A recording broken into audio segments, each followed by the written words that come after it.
Pemirsa, sebuah mobil APV berpenumpang 7 orang jatuh terperosok ke Danau Batur, tepatnya di dekat jalanan menanjak di wilayah Desa Trunyan, Kintamani, Senin petang.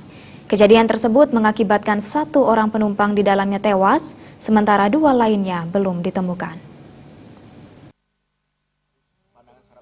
Informasi yang dihimpun di lokasi kejadian menyebutkan mobil AVP yang belum teridentifikasi nomor polisinya tersebut datang dari arah Desa Trunyan menuju arah Penelokan.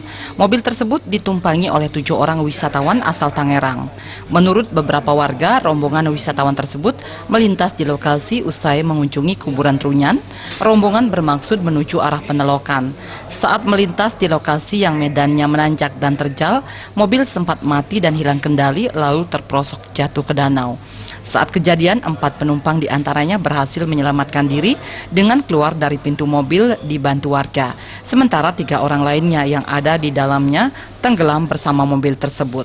Setelah dilakukan evakuasi, 4 korban yang berhasil selamat dan 1 korban tewas langsung dilarikan ke RSU Bangli. Sementara 2 orang korban yang tenggelam hingga pukul 20.13 WITA kemarin belum ditemukan dan diduga masih terjebak di dalam mobil yang tenggelam.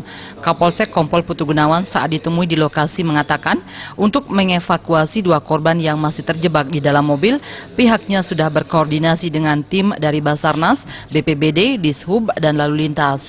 Karena situasi dan kondisi yang tidak memungkinkan, sesuai arahan Basarnas, kegiatan pencarian korban dan evakuasi dilanjutkan pada Selasa pagi tadi. Dan siang tadi, 2 korban yang terjebak di dalam mobil sudah ditemukan. Berikut kami sampaikan korban selamat dan meninggal dunia.